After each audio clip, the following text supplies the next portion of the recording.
Picture this. You're standing in a garage filled with the greatest muscle cars ever built. There's a Mustang, a Camaro, a Charger, maybe even a Corvette. Now here's the question. Which one is the rarest? Most people would probably guess the Hemi Cuda or a Shelby, but the truth is, some of the rarest factory muscle cars of the 1960s are cars that many enthusiasts have never even heard of. Some were built just to satisfy racing rules. Some were simply too expensive for buyers. And some disappeared so quickly that spotting one today feels almost impossible. These aren't dealer-modified specials, and they're not custom builds. These are real factory muscle cars that rolled off the assembly line in incredibly small numbers. And today, we're counting down 9 of the rarest factory muscle cars of the 1960s. Trust me, by the time we reach number 1, you'll understand why collectors are willing to spend a fortune just to own one. So, let's rewind the clock. Fire those big block V8. And let's begin. 1969 SC Rambler. Let's start with a car that rarely gets the attention it deserves. When people think of American muscle, they usually think of Chevrolet, Ford, or Mopar. AMC is often left out of the conversation. But in 1969, American Motors decided it had something to prove. Instead of building another comfortable family car, it created something small, light, and surprisingly aggressive. Meet the SC Rambler. Under the hood sat AMC's 390 cubic inch V8, producing around 315 horsepower and an impressive 425 pound-feet of torque. Those numbers may not seem outrageous today, but in a lightweight compact, they made this car an absolute handful. Press the throttle, and the rear tires fought for grip while the big V8 shoved the car forward with surprising force. It wasn't built for luxury or long highway cruises. It was built for one purpose: beating bigger muscle cars away from the traffic lights and holding its own at the drag strip. AMC partnered with Hearst Performance to give the SC Rambler even more credibility. It came with a famous Hearst shifter, heavy-duty suspension, and performance upgrades that made the little Rambler feel far more serious than its size suggested. Then there was the styling, the bold red, white, and blue paint scheme wasn't exactly subtle. Some people loved it. Others thought it was over the top. Either way, everyone noticed it. Only 1,512 examples ever left the factory.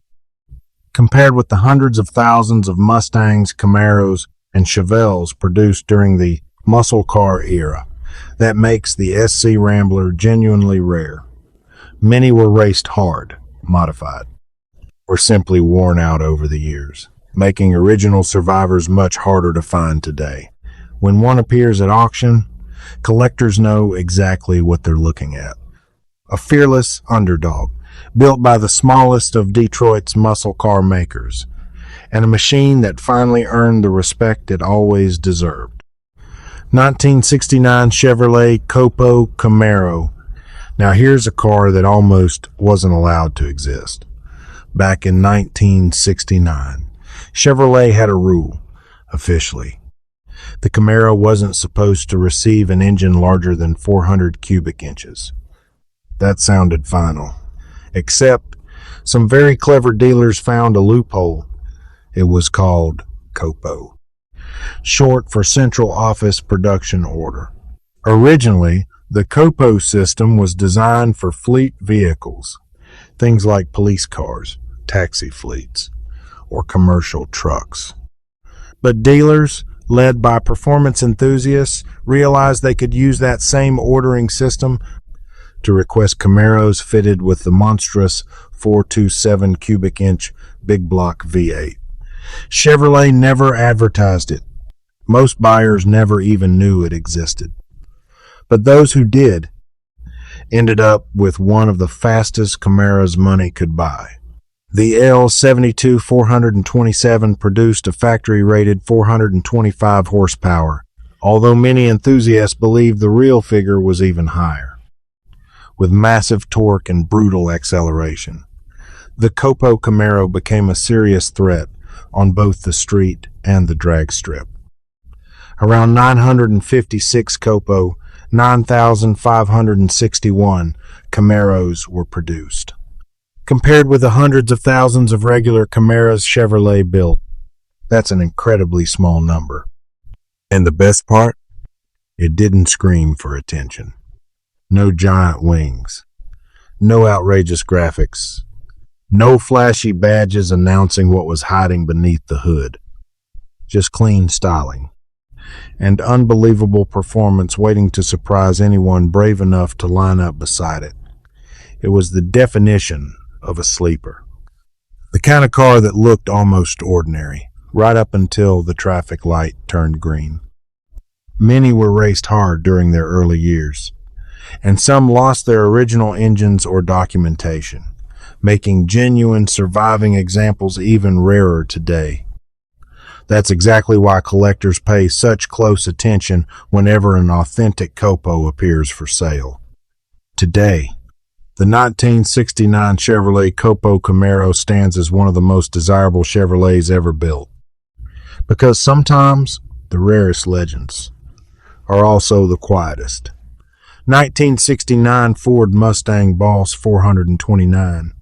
If there was ever a Mustang built with one purpose, it was this one. The Boss 429 wasn't created because Ford wanted another performance Mustang. It was created because Ford wanted to win. Back in the late 1960s, NASCAR was the ultimate battleground where America's biggest automakers fought for speed, technology, and bragging rights. To compete, Ford needed its all-new 429 cubic inch semi-Hemi V8 approved for racing. But there was one catch.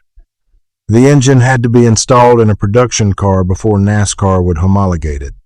And just like that, the Boss 429 Mustang was born. Fitting that enormous engine into a Mustang wasn't as simple as dropping it under the hood. The engine bay had to be extensively reworked. The shock towers were reshaped. The suspension was revised, and several components had to be relocated just to create enough space. Carcraft, a specialty engineering company, handled much of the conversion work before the finished cars reached Ford dealerships. It was a complicated, time-consuming, and expensive process. That's one of the reasons only 859 examples were built for the 1969 model year, officially. Ford rated the Boss 429 at 375 horsepower, but few people believe that number. Many enthusiasts have long argued the engine actually produced well over 500 horsepower in factory trim, with Ford intentionally understating its true output for insurance and racing reasons, whether that's completely true or not. One thing is certain. The Boss 429 earned a reputation for raw power that very few muscle cars could match. Its massive hood scoop, wider stance. An unmistakable rumble announced that this wasn't an ordinary Mustang.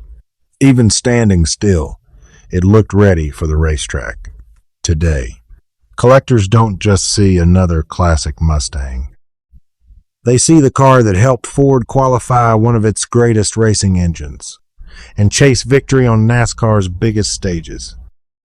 That's exactly why an authentic, numbers-matching Boss 429 is now one of the most valuable Mustangs ever built, and a true legend of the muscle car era.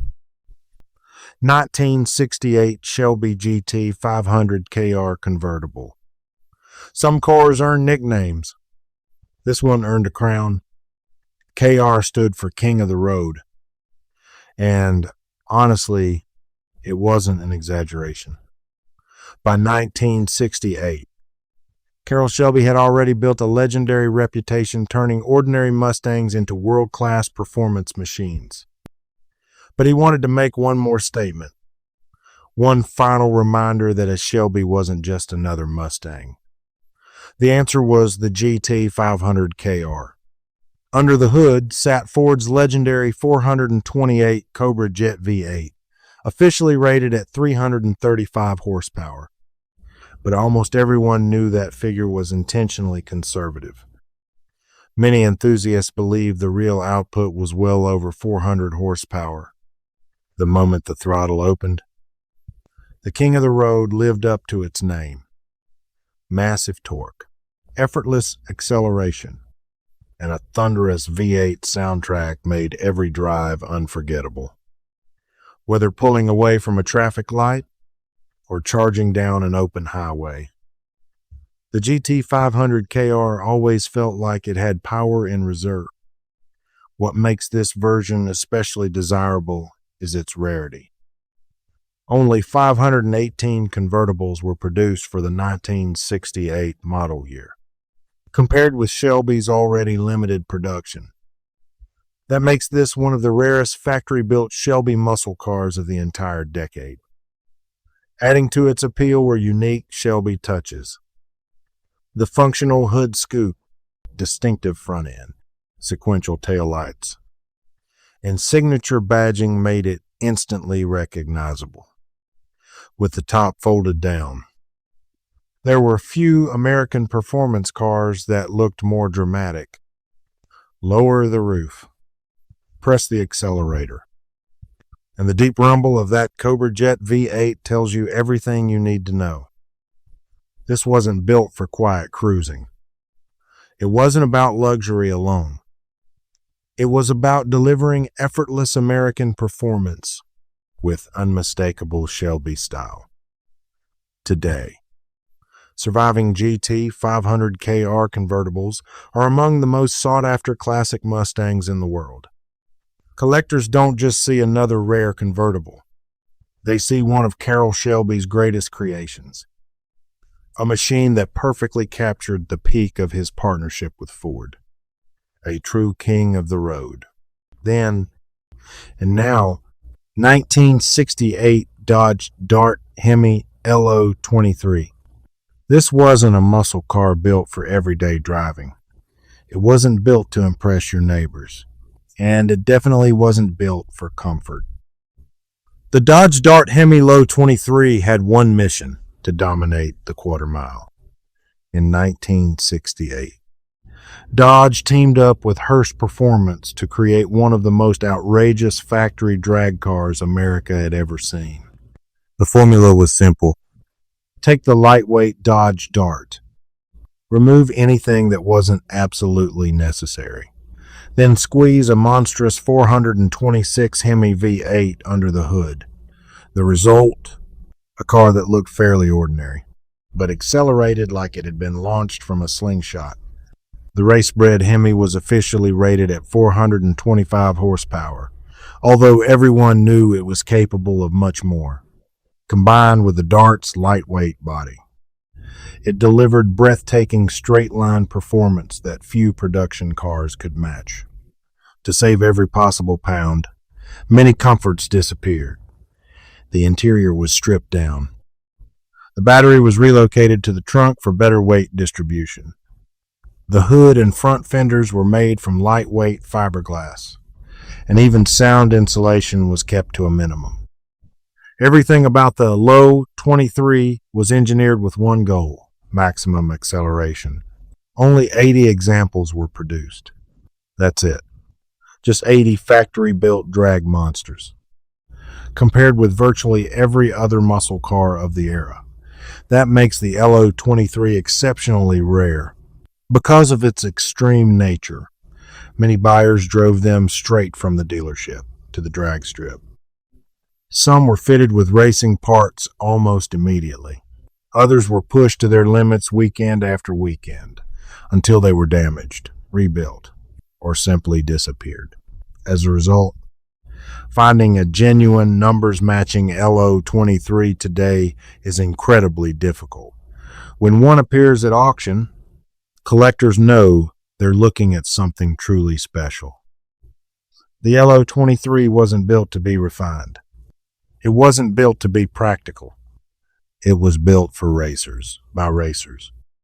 And that's exactly why it remains one of the most respected factory-built drag cars of the entire muscle car era. 1969 Dodge Hemi Charger Daytona. If there was ever a muscle car that looked like it came from another planet, this was it. One look at the Charger Daytona, and your eyes go straight to that enormous rear wing. Then that long, pointed nose. It almost looks impossible. But every inch of it served a purpose. Back in 1969, NASCAR had become an aerodynamic battlefield. Manufacturers realized that horsepower alone wasn't enough anymore. Airflow mattered. So Dodge went all in. The Charger Daytona was engineered to slice through the air with far less drag than a standard Charger, giving it the stability and speed needed to dominate NASCAR's fastest tracks. Under the hood, buyers could choose several engines, but the true prize was the legendary 426 Hemi V8, officially rated at 425 horsepower and backed by massive torque. Combined with the Daytona's advanced aerodynamics, it became one of the fastest and most intimidating muscle cars of its era. Only 70 Hemi-powered Daytonas were produced. Just 70. That alone makes it one of the rarest factory-built Mopars ever created. But rarity is only part of the story. The Charger Daytona became the first NASCAR stock car to officially break the 200-mile-per-hour barrier, a milestone that completely changed stock car racing. Its success was so overwhelming that NASCAR eventually changed the rules, effectively ending the reign of these extreme aerodynamic wing cars. That decision only added to the Daytona's legendary status. Today, whether you love its unusual styling or think it's unlike anything else ever built, there's no denying its importance. The towering rear wing, the pointed aerodynamic nose, and the thunderous Hemi V8 make it instantly recognizable anywhere in the world. Collectors don't just see another classic Dodge. They see one of the most significant homologation specials ever produced. A machine that rewrote the rule book and changed racing forever. The 1969 Dodge Hemi Charger Daytona wasn't just a muscle car. It was a revolution on wheels. 1969 Chevrolet Camaro ZL1. Now we're entering truly legendary territory. Imagine walking into a Chevrolet dealership in 1969, ordering what looked like a fairly ordinary Camaro, then discovering it came with an all-aluminum 427 cubic inch V8 originally developed for racing. That was the Camaro ZL1, built through Chevrolet's COPO ordering system. The ZL1 was never intended for the average buyer. It was created for people who wanted one thing: maximum performance. Officially, Chevrolet rated the engine at 430 horsepower. Sound familiar? It should, because just like many muscle cars of the era, that number was widely believed to be far below its true output. Many experts estimate the lightweight aluminum engine actually produced well over 500 horsepower straight from the factory. And remember, this was 1969.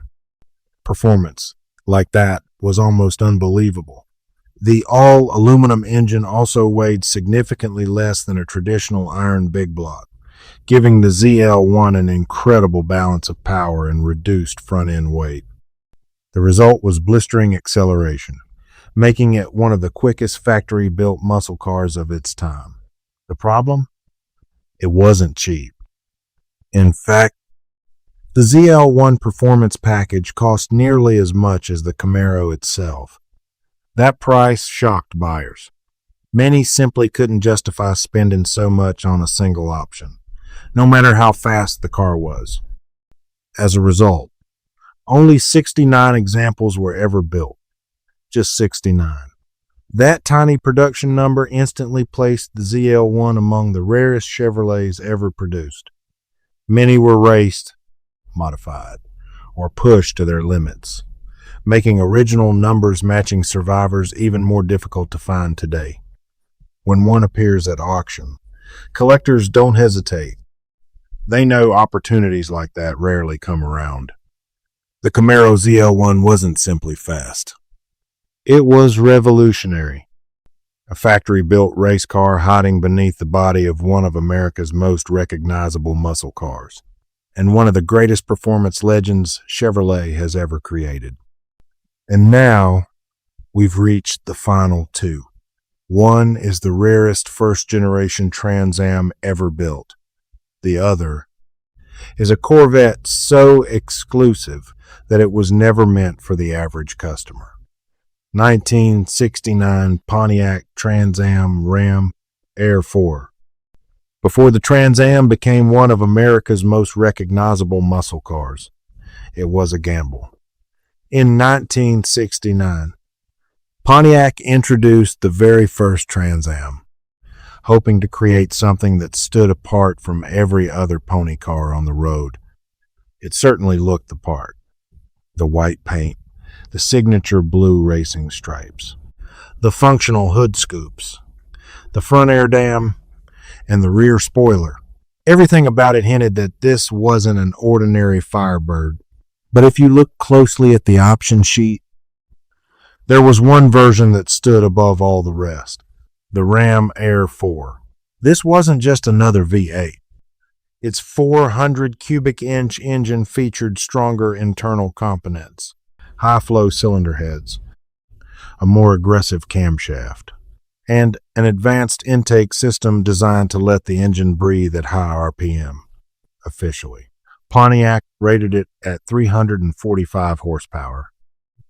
But like so many muscle cars of the era, that figure didn't tell the whole story. Owners quickly discovered the Ram Air 4 delivered far more performance than the numbers suggested, making it one of the quickest Pontiacs money could buy. Here's where it gets really interesting. Only 55 Ram Air 4 coupes were built for the 1969 model year. Just 55. That tiny production number makes it one of the rarest factory-built Pontiacs of the entire muscle car era.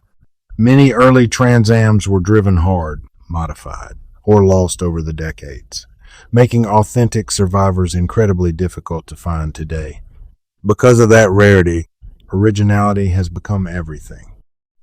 Matching numbers, factory documentation, correct engine components, and even the smallest details can dramatically affect a car's value. When one crosses the auction block, collectors pay very close attention. Today, a genuine 1969 Ram Air 4 Trans Am isn't just another rare muscle car. It's considered one of the most desirable Pontiacs ever built. The car that launched an iconic nameplate, and for many enthusiasts, the ultimate first-generation Trans Am, 1967 Chevrolet Corvette L88. And finally, we've reached the rarest factory muscle car on today's list, the legendary Chevrolet Corvette L88. Now here's the fascinating part. Chevrolet never intended this car for the average buyer. In fact, it almost tried to discourage people from buying one. On paper, the massive 427 cubic inch L88 V8 was officially rated at 430 horsepower. But that figure was, let's just say, extremely conservative. Most historians and engine experts agree the real output was well over 500 horsepower, making it one of the most powerful American production cars of its era. This wasn't an engine designed for daily commuting. It featured high compression internals, an aggressive camshaft, aluminum cylinder heads, and race-inspired components built to deliver maximum performance at high RPM. Owning an L88 wasn't easy. It demanded high-octane racing fuel. It idled roughly. It ran hot in traffic. and it definitely wasn't designed for casual Sunday drives. This Corvette belonged on a racetrack. That's exactly where many of them spent their lives, competing in endurance races and road course events across America. As a result, production remained incredibly low. Only 20 examples were built for the 1967 model year. 20, that's all. Many were raced hard. Some were wrecked. Others were modified beyond recognition, making untouched, numbers-matching survivors exceptionally rare today. Whenever an authentic L88 appears at auction, the bidding becomes intense. Collectors know they're not simply buying another classic Corvette. They're competing for one of the greatest performance cars Chevrolet has ever built.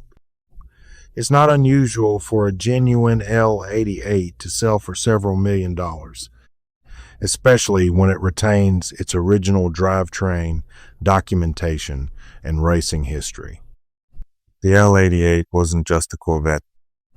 It was Chevrolet's best-kept performance secret. A factory-built race car disguised as a road car, created for drivers who cared about one thing: winning. The muscle car era gave us hundreds of unforgettable machines. But these 9 stand apart for a different reason. They weren't simply fast. They weren't simply beautiful. They were built in such limited numbers that owning one today is like holding a piece of American automotive history. Every one of these cars tells a story of a time when manufacturers pushed engineering to its limits in the pursuit of speed. Now, we'd love to hear from you. Which of these rare factory muscle cars would you park in your dream garage? Let us know down in the comments. If you enjoyed this countdown, don't forget to like the video, subscribe to the channel, and turn on notifications so you never miss another journey through the golden age of American muscle. Thanks for watching, and we'll see you in the next one.